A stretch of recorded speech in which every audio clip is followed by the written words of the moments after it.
Ako si Lawrence. At ito naman si Kuya Chris.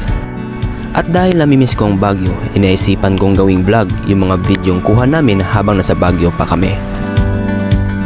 Kaya samahan nyo kami at simulan natin dito sa Mines View Park. Kuha ito noong December 25, 2024, araw ng Pasko, at tagsaan talaga ang mga tao dahil holiday. At sa pagkakaalam ko, kahit hindi holiday o kahit walang okasyon, ganito palagi sa Baguio.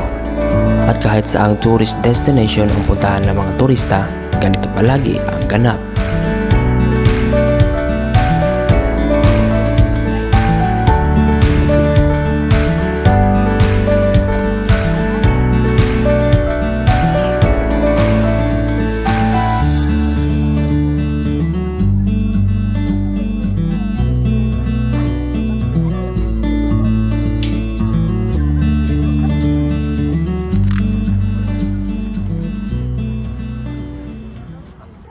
Tapos na nga naming naikot ang buong Mines View Park. At sunod naman naming pupuntahan ay ang tinatawag na The Mansion House. Di lang naman kalayuan, kaya naglakad na lang kami pababa para makatipid sa pamasahe. Kita na ito, hirap sa Baguio. Pero,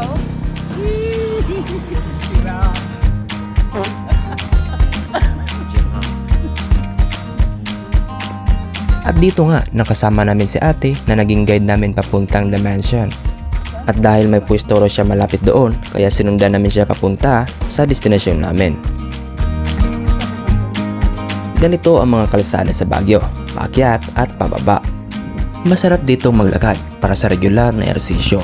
At mas maganda pa dito dahil hindi ka pagpapawisan dahil sa lamig ng klima dito kahit tanghalang tapat.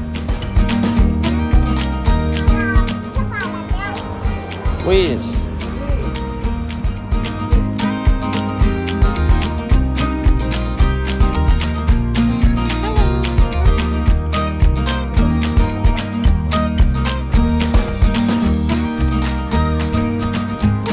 At sa wakas, narating na namin ang highway at kaunting lakad na lang ay nasa destinasyon na kami.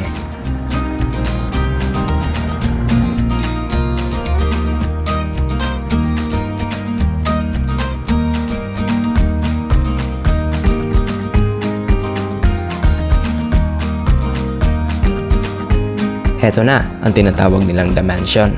Pero dahil hindi tayo nakapag-book para mapabilang sa 20 katao bawat 30 minuto, kaya hanggang gate na lang tayo.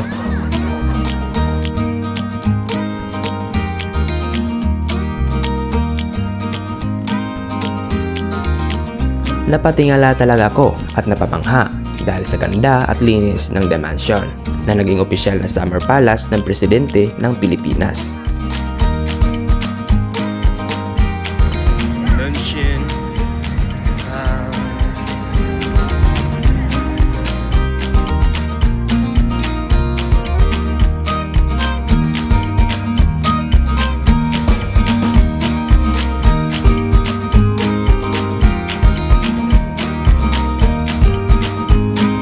Sa tapat naman ng The Mansion ay isa rin sa dinadayo ng mga turista at ito ay ang Wright Park.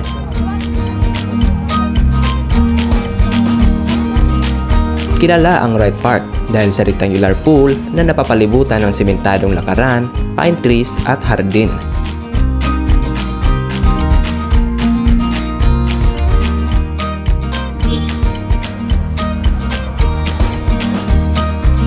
At yan ang mga tourist destination na napuntahan namin at mga ganap.